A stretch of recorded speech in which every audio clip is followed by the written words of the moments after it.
Pilot थे, साथ खुद पायलट बन गए, उसे फ्लाई किया, उसे चलाया, चला के दिखाया। उसे चलाने का मकसद क्या था? किसी मुल्क के वज़ीर आज़म को क्या जरूरत है पायलट बन के चलाने की?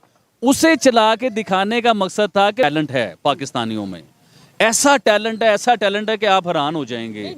सर कौन सा टैलेंट है वो भी सुनिए, 2 नंबरी का टैलेंट, फेक टैलेंट। सुने सर मैं बताता हूँ, मेरी सुनिए, आज मैं बताना चाह रहा हूँ। मैं आपको बात बताता हूँ, हमेशा उन्हें मोदी जी कहते हैं, लेकिन मेरा दिल करता है मोदी जी से थोड़ा सा ऊपर जाना चाहिए। देखिए जैसे सुपरमैन है, जैसे स्पाइडरमैन है, ऐसे मोदी जी एनर्जी मैन है। एनर्जी मैन कैसे हैं सर? मैं तफसीलन बताता हूँ आगे। एक और चीज बताता हूँ, मंदिर की कह रहे थे डिमोलिश नहीं हुआ, वो मंदिर तो अपनी जगह पे मौजूद है, इस तरह की एक्टिंग कर रही थी ये दोनों बहनें। उसके बारे में बताता हूँ सर। जब मंदिर बनता है 150 साल पहले जब मंदिर वो बना, देखिए ऐसे मस्जिद भी बनती है, मंदिर भी बनते हैं, हमारे दरगाह भी होते हैं। उसके पीछे 1-2 कमरे दे दिए जाते हैं जो उस मस्जिद की रिहाई मतलब जो सफाई सुथराई देखभाल जो करते हैं, उन्हें 1-2 कमरे दे दिए जाते हैं। उसका मतलब ये नहीं होता कि आप उस जगह के मालिक बन गए हो। जो लोग चाइना में अपना इन्वेस्ट कर रहे थे, वो अब इन्वेस्ट करना शुरू हो गए हैं भारत में, इंडिया में। तो ये इंडिया और भारत आज से 10, 15, 20 साल बाद आपसे पकड़ा नहीं जाना, अभी पकड़ा जा रहा है सर। वो तो अभी तो हम सोचते हैं ना कि 100 साल बाद इंडिया के लेवल पे चले जाएंगे। अरे बेवकूफो, 100 साल बाद इंडिया कहाँ होगा, कभी ये भी तो सोचो। अभी एक इंडियन भाई आए हुए थे, उन्होंने जब गाड़ियों के प्राइस देखे पाकिस्तान में, वो मुझसे मिलने आए थे स्पेशल। आपने बताया। हाँ जी, वो सिख थे लेकिन वो पगड़ी वगैरह नहीं पहनते थे। तो उन्होंने जब गाड़ियों के प्राइस देखे, उन्होंने कहा भाई तुम्हारे यहाँ आल्टो 32 लाख रुपए की है, हमारे यहाँ आल्टो तो जो है 3,60,000 रुपए में 0 मीटर मिलती है। मेरे पास एक आल्टो है मेरी। मोदी जी ने जो इंडिया ने फाइटर जेट जो बनाया, वो तो ठीक है उन्होंने बनाया, लेकिन उसे प्रमोट किस तरीके से किया गया आप समझिए इस चीज को। मोदी जी की क्लास बताना चाह रहा हूँ। पायलट थे, साथ खुद पायलट बन गए, उसे फ्लाई किया, उसे चलाया, चला के दिखाया। उसे चलाने का मकसद क्या था? किसी मुल्क के वज़ीर आज़म को क्या जरूरत है पायलट बन के चलाने की? उसे चला के दिखाने का मकसद था कि मेड इन इंडिया, कि मेरा इंडिया इतना सेफ है कि हमारा बनाया हुआ प्लेन इतना सेफ है कि हम खुद सफर उसमें कर रहे हैं और कोई नुकसान नहीं है, कोई कुछ नहीं है। अच्छा एक और बड़ी बात बताता हूँ, मैं हमेशा प्रोडक्शन करता हूँ, आज एक नई प्रोडक्शन करता हूँ। ये फाइटर जेट जो बना है, मोदी जी ने जिसमें सफर किया है, ये एक्सपोर्ट करेंगे, पूरी दुनिया में इसे आगे सेल करेंगे, जिससे इंडिया की इकोनॉमी में फायदा होगा। आबिद भाई आपने वर्ल्ड कप के हवाले से भी प्रेडिक्शन की थी, लेकिन वो फाइनल में जाके पूरी नहीं हुई। अभी तक ये किसी भी कंट्री ने ये नहीं कहा कि हम ये जेट खरीदेंगे, या कोई ऑफिशियल डील नहीं हुई। कुछ लोग इंटरेस्टेड, यानी कुछ कंट्रीज जो हैं वो इंटरेस्टेड नजर आ रहे हैं। तो ये ना हो कि फिर जो है वो जिस मुल्क के वजीर आजम खुद उस जेट में बैठ के सफर कर रहे हैं, खुद चला रहे हैं, दिखा रहे हैं, पूरी दुनिया में उसकी एडवर्टाइजिंग हो चुकी हुई है। और दुनिया में बहुत बड़ा ब्रांड है, मतलब बड़ी एक फेमस पर्सनैलिटी है। मोदी जी की मैं आपको बात बताता हूँ, हमेशा उन्हें मोदी जी कहते हैं, लेकिन मेरा दिल करता है मोदी जी से थोड़ा सा ऊपर जाना चाहिए। देखिए जैसे सुपरमैन है, जैसे स्पाइडरमैन है, ऐसे मोदी जी एनर्जी मैन है। एनर्जी मैन कैसे हैं सर? मैं तफसीलन बताता हूँ। देखिए उनकी एनर्जी चेक करें। एक तो वो छुट्टी नहीं करते, 20 घंटे ऑनलाइन ड्यूटी करते हैं, 20 घंटे। दूसरा, कभी वो क्रिकेट टीम को सपोर्ट कर रहे हैं उनके ड्रेसिंग रूम में जाके, कभी G20 की मीटिंग अटेंड कर रहे हैं, ऑनलाइन मीटिंग जो उन्होंने, जी हाँ, कभी वो कर रहे हैं। यानी कि एक एनर्जी उनकी ऐसी है कि कोई काम के लिए वो रुकते नहीं है। कोई खबर आ जाए, चाहे वो 10 घंटे का सफर है, उन्होंने वो सफर करके उस जगह पे पहुंचना है जिसमें इंडिया की बेहतरी है। देखिए हम जो इंडिया करते हैं ना, या मोदी जी को हम एक एनर्जी मैन कह रहे हैं, इसका आज के बाद ये बता दें आप, जो सा मोदी जी नहीं कहेंगे एनर्जी मैन। नहीं, मोदी जी तो हम कहेंगे, रियल नेम तो ये है, एक नया नाम दिया गया एनर्जी मैन, कि वो एक वाकई एनर्जी है। देखिए आप यंग हो, मैं यंग हूँ, लेकिन वो हमसे ज्यादा मेहनती हैं, वो हमसे ज्यादा घंटे काम कर सकते हैं। हम लोग सुबह आते हैं, रात को हम थके होते हैं, उन्हें आप कंटिन्यू 24 घंटे काम करवाएं, वो करेंगे। और इसमें एक चीज ये भी मैं कहना चाहूंगा कि इस एज में, मतलब जिस तरीके से वो काम कर रहे हैं, मेरी एक जो ऑब्जर्वेशन है, जो एक साइकोलॉजी के हवाले से अगर बात देखी जाए, इसका मतलब ये है कि उनका फोकस है, मतलब वो फोकस होकर काम कर रहे हैं। में कहा था कि उनकी एज अभी ज्यादा नहीं है, अभी तो मेरे ख्याल से वो यंग हैं।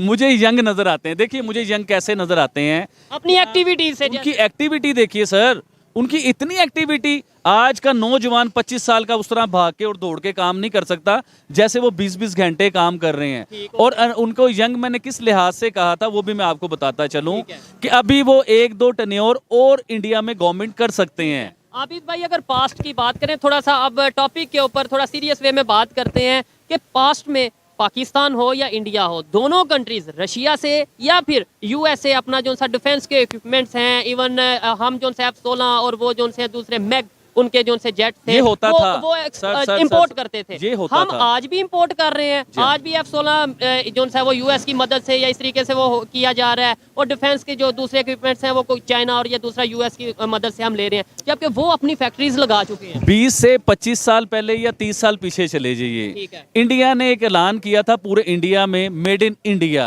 यानी कि हम जो भी प्रोडक्ट बनाएंगे वो इंडियन प्रोडक्ट होगी, हमें बाहर से लेने की जरूरत नहीं है। वक्ती तौर पे इंडिया ये लगता था कि यार इनके पास टेक्नोलॉजी नहीं है, इनके पास नई चीजें नहीं है, इनके पास जो है जदीद चीजें नहीं हैं। पाकिस्तान में थी क्योंकि चाइना की मदद से हमारे पास आती यूएस थी। बड़ी सपोर्ट कर रहा जी था हाँ, हमारी बड़ी सपोर्ट करता था, लेकिन इंडिया ने वक्ती तौर पे ना अपने लोगों को जदीद टेक्नोलॉजी नहीं दी। क्यों नहीं दी? कि वो अपने मेड इन इंडिया को प्रमोट कर रहे थे, वो मेड इन इंडिया को लेके चलना चाह रहे थे। देखिए आज भी असला हम अमेरिका से या दूसरी कंट्री से या रशिया से या पावरफुल स्ट्रॉन्ग जापानीज हो गए, इनसे हम लोग आज भी असला या टेक्नोलॉजी की डील करते रहते हैं। लेकिन इंडिया की एक नई जो है वो उन्होंने एक रस्म निकाल दी है, नई एक रीत निकाल दी है। वो डील तो करते हैं लेकिन इंपोर्ट की जगह एक्सपोर्ट कर रहे हैं। जी हाँ, अब वो क्या करते हैं कि अगर फॉर एग्जांपल किसी कंट्री से आपको इंडिया को कोई चीज लेनी पड़ गई है, तो वो उनकी कोशिश ये होती है कि हमारे मुल्क से डॉलर ना जाएं, वो अपने मुल्क की चीजें एक्सपोर्ट करते हैं। उन्हें ऐसे मुल्क तरक्की करते हैं, ऐसे मुल्क ऊपर जाते हैं। देखिए पॉलिसीज होती हैं, दिमाग होता है। हम दूसरी दुनिया से चीजें मंगवा रहे हैं, हर प्रोडक्ट हमारी दूसरी दुनिया से आ रही हैं। उसका नुकसान क्या हो रहा है कि पहले हम लोग फकीर हुए हैं, फिर डॉलर फिर डॉलर जो है निकाल के हम उधर भेज देते हैं। फिर हम कहते हैं पाकिस्तान में डॉलर नहीं है, हम तो बैंकक्रप्ट होने वाले हैं, हमारे प्रोडक्ट की वैल्यू कैसे होगी? अभी एक इंडियन भाई आए हुए थे, उन्होंने जब गाड़ियों के प्राइस देखे पाकिस्तान में, वो मुझसे मिलने आए थे स्पेशल। आपने बताया। हाँ जी, वो सिख थे लेकिन वो पगड़ी वगैरह नहीं पहनते थे। तो उन्होंने जब गाड़ियों के प्राइस देखे, उन्होंने कहा भाई तुम्हारे यहाँ आल्टो 32 लाख रुपए की है, हमारे यहाँ आल्टो तो जो है 3,60,000 रुपए में 0 मीटर मिलती है।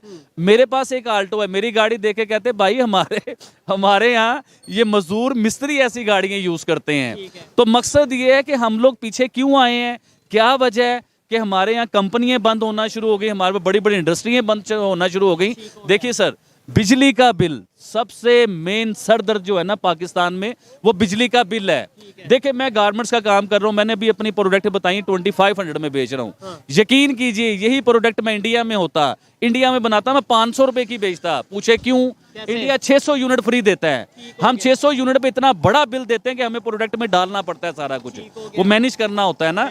अभी देखिए दुकान पे जो हमने खर्चा करना है 10,000, 20,000, 30,000 पे दुकान पे, ये बाहर स्टॉल्स पे हमारे बिल आते हैं। तो उसे कैसे इसके अलावा है और जी हाँ, उसे कैसे मैनेज करना है?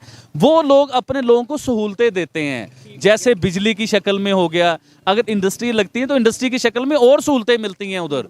अगर गाड़ी की इंडस्ट्री लग रही है, देखना टेस्ला आया उधर, कितनी मर्सिडीज उधर बनी, आईफोन उधर बना, कौन कौन सी गाड़ी नहीं उन्होंने बना दी, कौन कौन सा फोन नहीं बना दिया, कौन कौन सी प्रोडक्ट नहीं बना दी। तो मैं हमेशा कहता हूँ ये बात, आज फिर कहता हूँ, जो लोग चाइना में अपना इन्वेस्ट कर रहे थे वो अब इन्वेस्ट करना शुरू हो गए भारत में, इंडिया में।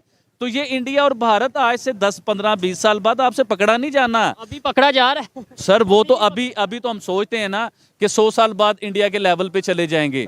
अरे बेवकूफो, 100 साल बाद इंडिया कहाँ होगा, कभी ये भी तो सोचो। आबिद भाई, लास्ट कुछ दिनों से खास तौर पे जब आपके साथ बात करता हूँ, मेरे माइंड में एक बात बड़ी खटकती है। मैं पहले भी आपके साथ जिक्र कर चुका हूँ कि यार ये जो हम बात करते हैं, ये जो वीडियोस बनाते हैं, ये देखी तो ज्यादातर इंडिया में जाती है, और हमारा कहीं ना कहीं मकसद ये होता है कि पाकिस्तान में कोई बेहतरी आए। मतलब बात करने का तो यही मकसद है, खाली तारीफ करना तो उस तरह मकसद नहीं है।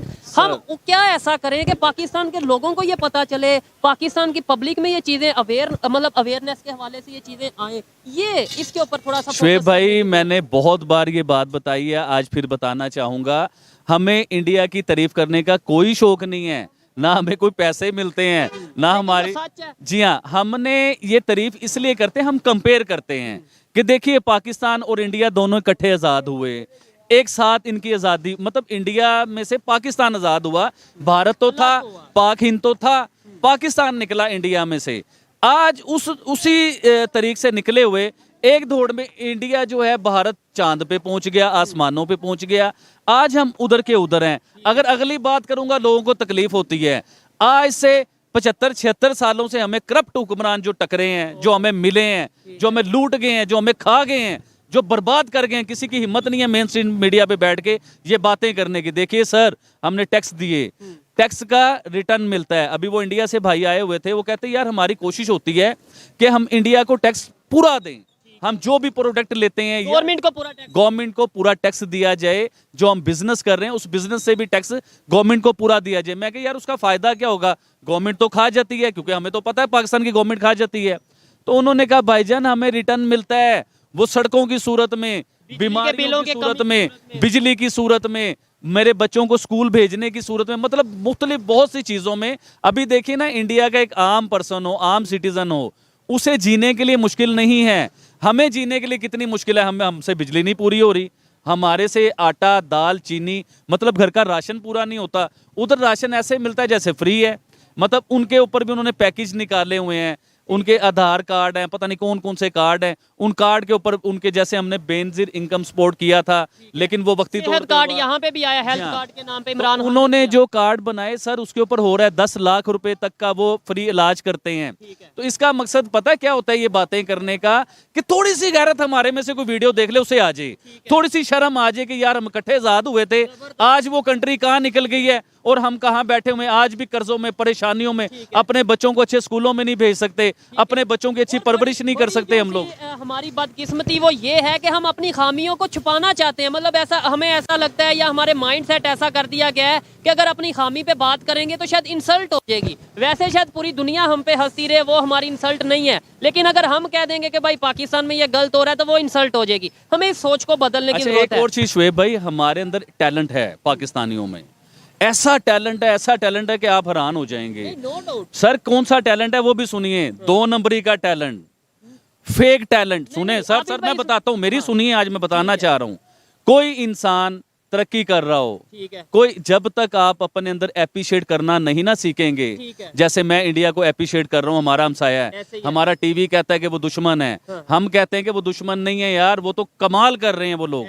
इसी तरह ही हमारे पाकिस्तान में कुछ लोग हैं जो तरक्की करते हुए को बर्दाश्त नहीं कर सकते कि कोई इंसान ऊपर जा रहा है तो उसका काम ये होगा उसकी टांग पकड़ के उसे खींच लें। हर फील्ड में वैसे ऐसे फेक बना दिया जाए, या उसके ऊपर ऐसी स्टोरी कर दी जाए कि उसकी सच्चाई भी झूठ लगे।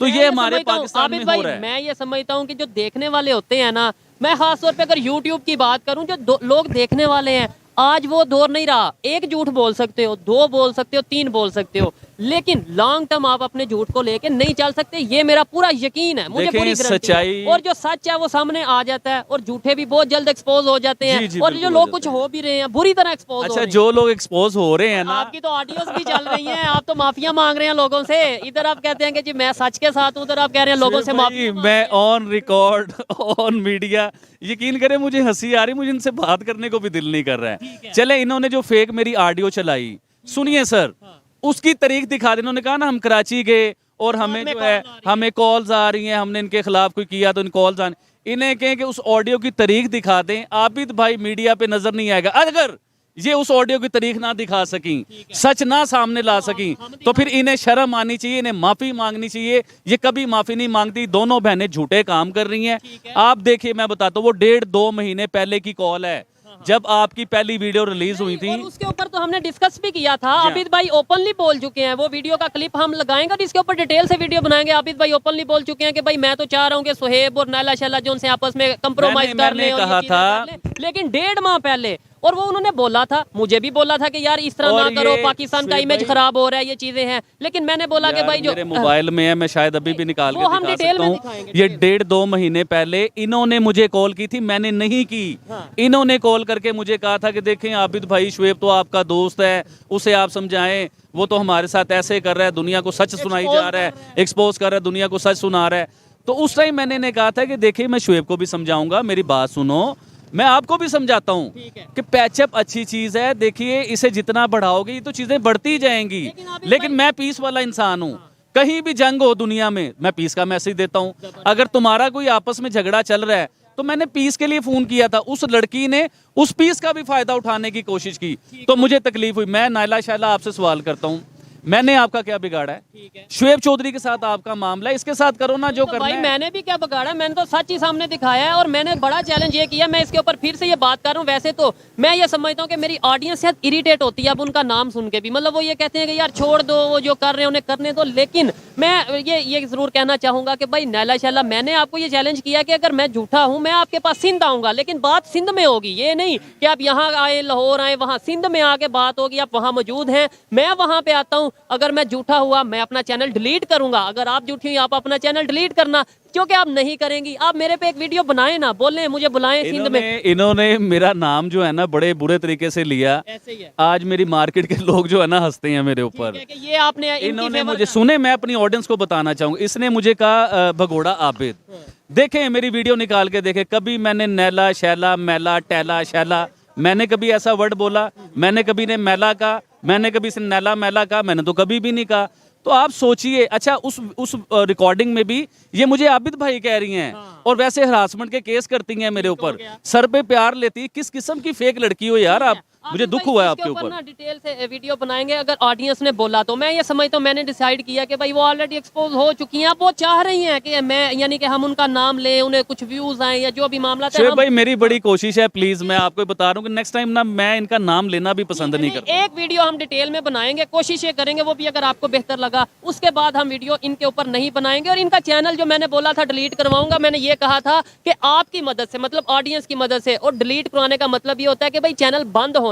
चैनल इनके ऑलमोस्ट बंद हो चुके हैं, 3 चैनल थे, तीनों चैनल पे कितने चैनल इस टाइम चल रहे हैं, कितनों पे वीडियोस अपलोड हो रही हैं, ये आप देख सकते हैं। और मैं ये काम करता रहूंगा, मुझे उनसे पर्सनली आज भी कोई इशू नहीं है, मैं उनकी रिस्पेक्ट करता हूं एज ए ह्यूमन बीइंग, और उनकी रिस्पेक्ट करता रहूंगा। लेकिन जहां पे कोई भी गलत करेगा मैं उसे एक्सपोज जरूर करूंगा, खास तौर पे इस फील्ड में, क्योंकि मैं इसको एक इबादत के तौर पे लेके चल रहा हूं। मैं ये समझता हूं कि भाई लोग मेरे पे ट्रस्ट करते हैं, आबिद भाई पे ट्रस्ट करते हैं, और आप आगे इस तरीके से गंद क्रिएट करेंगी, आप आगे स्क्रिप्टेड काम करेंगी, आप पाकिस्तान की मिनॉरिटीज के लिए कुछ बेहतर नहीं कर सकी, आप उल्टा उन्हें चपड़ासी कह रही हैं, आप उन्हें ये कह रही हैं कि वो शराब पीते हैं, आप ये कह रही हैं कि उनके एरिया में जाना महफूज नहीं है, सेफ नहीं है। ये मैं चीजें नहीं होने दूंगा। ऊपर मैं एक बात करना चाहूंगा, देखिए मैं पूरी दुनिया को मैसेज देना चाह रहा हूँ, खास तौर पे पाकिस्तान को। देखिए नैला शैला जी, पाकिस्तान में हिंदू मिनॉरिटी जो है ना, हिंदू कम्युनिटी जो है, ये पहले ही बहुत कम रह चुकी हुई ऐसे ही है, है। ये इतने ज्यादा तादाद में नहीं है। और आप इन्हें चपड़ासी कह रही हैं, आप इन्हें शराबी कह रही हैं, आप इनका इमेज क्या दुनिया में दिखाना चाह रही हैं? अगर ये चपड़ासी हैं, किसी से मांगते तो नहीं है, जबरदस्त। चोरी तो नहीं करते, सवाल तो आपको मेहनत करते हैं ना। ये सवाल उठाना चाहिए था कि ये क्यों पियन है, ये क्यों चपड़ासी हैं, इन्हें तो अच्छी पोस्ट पे होना चाहिए था। आपने ये सवाल उठाना था, ये बात करनी थी, लेकिन आपने बोला ये तो है ही चपड़ासी, इनसे बात क्या करनी है। मैं खैर इस चीज़ को छोड़ें। आबिद भाई मुझे ये बताएं, इसके ऊपर डिटेल से वीडियो करेंगे, मुझे ये बताएं इस टाइम जो पाकिस्तान की प्रोडक्ट्स हैं, जो टॉपिक की तरफ आते हैं, जो पाकिस्तान की प्रोडक्ट्स हैं और इंडिया की प्रोडक्ट्स हैं, इंटरनेशनल लेवल पे डिमांड किसकी ज़्यादा है? सर ऑब्वियसली इंडिया की है, क्योंकि पाकिस्तानी प्रोडक्ट, यार मैं आपको एग्जांपल देता हूँ, एक चीज मिलती है इंडियन 100 रुपए में, पाकिस्तानी वो चीज मिलेगी दूसरी कंट्री में 400 रुपए की। आप किसे प्रेफरेंस दोगे? आप 100 रुपए को प्रेफरेंस दोगे। और जो प्रोडक्ट क्वालिटी भी अच्छी और क्वालिटी उनकी आउटस्टैंडिंग क्वालिटी, देखिए वो मेहनती हैं, वो ईमानदार हैं, ठीक है। वो अपने काम में पूरी लगन और ईमानदारी से काम करते हैं। इसका सबूत भी मैंने दिया था दुबई से लेके, जो मैंने आपको बातें बताई थी। तो वो पूरी दुनिया में देखे ना, बड़ी पोस्ट पे कौन है? इंडियंस बैठे हुए हैं। सीईओ देखिए इंडियंस होंगे, मैनेजर इंडियन होंगे, दुनिया में कई मुल्कों में वजीर आजम इंडियंस होंगे। वो इतनी इतनी बड़ी पोस्ट पे कैसे पहुंच जाता है इंसान? ईमानदारी की वजह से। पाकिस्तान से जो लोग देख रहे हैं और खास तौर पे दुबई से जो लोग देख रहे हैं, ईमानदारी से कमेंट करिएगा या बताइएगा कि वहाँ पे जो पाकिस्तानी हैं वो किस तरीके से जॉब कर रहे हैं और जो इंडियन हैं वो किस तरीके से जॉब कर रहे हैं। वर्थ किसकी ज्यादा है, डिमांड किसकी ज्यादा है? ये मैं दुबई इसलिए बोला है कि इस्लामिक कंट्री, इस्लामिक स्टेट में ये चीजें किस तरीके से चल रही हैं। मैं पोस्ट पे होता हूँ, एग्जाम्पल दे रहा हूँ, मैं पोस्ट पे हूँ, एक बड़ी पोस्ट पे हूँ, आप एक छोटी पोस्ट पे और मेरे नीचे काम कर रहे हो। अब हमारे दोनों मुल्कों में दुश्मनी है, हम एक दूसरे को दुश्मन समझते हैं बचपन से।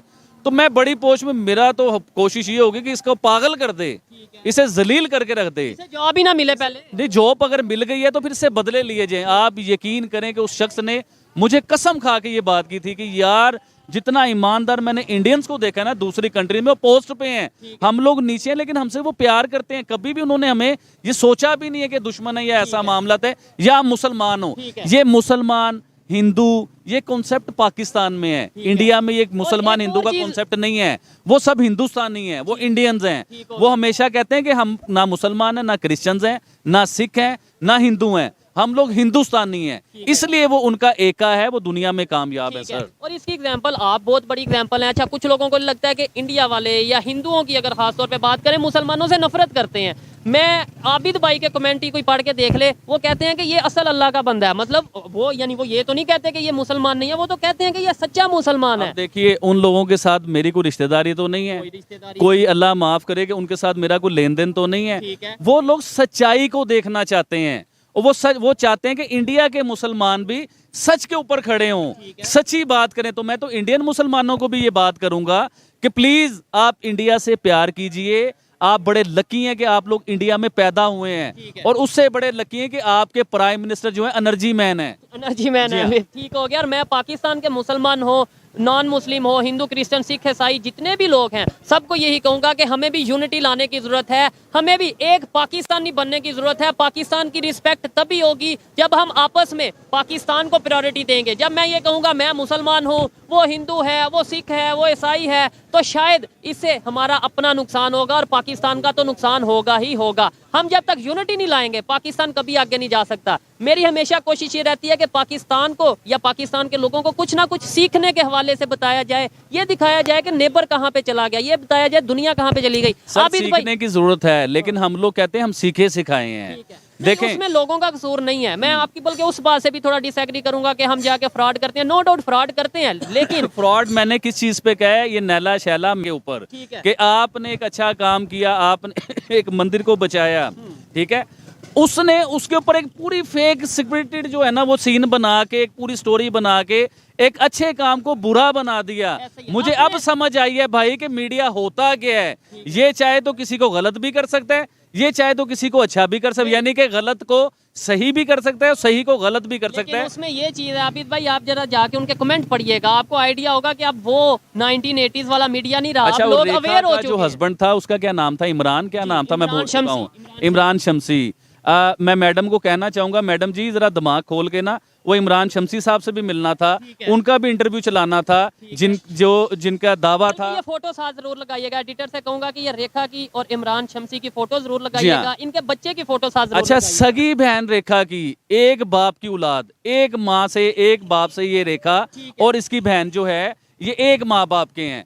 सगी बहन ने जब अपनी बहन की सच्चाई बताई पूरी दुनिया को, हमारे चैनल पे आके जी आपके चैनल पे, और इन्होंने उसकी बहन को भी झूठा और फ्रॉडिया करार दे दिया। मैं कहता हूँ देखें, अगर मैं थोड़ा सा भी यहाँ पे इंतशार फैलाना चाहूँ, थोड़ा सा भी मैं अगर लोगों के सेंटीमेंट से खेलना चाहूँ, तो मेरे लिए बहुत आसान है इस टाइम। क्योंकि जैसे इन्होंने हिंदुओं के जो बहुत सीनियर होते हैं, जिन्हें महाराज वो लोग कहते हैं, जो उनके बारे में इन्होंने बोला है, और वो कोई आम इंसान नहीं है, वो पूरे ऑल पाकिस्तान हिंदू कम्युनिटी के को लेकर चल रहे हैं। उनका नाम रामनाथ महाराज है। उनके ऊपर इल्जामात लगा दिए हैं। मैं अगर थोड़ा भी चाहूं तो आप लोगों के लिए इतनी मुश्किल क्रिएट कर सकता हूं, लोगों के सेंटीमेंट को थोड़ा सा भी अगर, लेकिन मैं ये चाहता हूं कि एट द एंड इससे नुकसान पाकिस्तान का होगा, इमेज मेरा और आपका भी खराब होगा। ये अपने फेक इमेज को बेहतर करने के लिए पहले ये सिंध वो गए, मजीद खराब कर फिर इन्होंने अपने इतने बड़े लोगों पे इल्जामात लगाए। अपना इमेज तो आपने मैडम खराब कर लिया है। जज्बात से नहीं, होश में रहते हैं और होश से चलते हैं आगे। ठीक है। एक और चीज बताता हूँ, मंदिर की कह रहे थे डिमोलिश नहीं हुआ,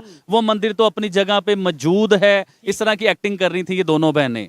उसके बारे में बताता हूँ सर, जब मंदिर बनता है 150 साल पहले जब मंदिर वो बना, देखिए ऐसे मस्जिद भी बनती है, मंदिर भी बनते हैं, हमारे दरगाह भी होते हैं। उसके पीछे 1-2 कमरे दे दिए जाते हैं जो उस मस्जिद की रिहाई मतलब जो सफाई सुथराई देखभाल जो करते हैं, उन्हें 1-2 कमरे दे दिए जाते हैं।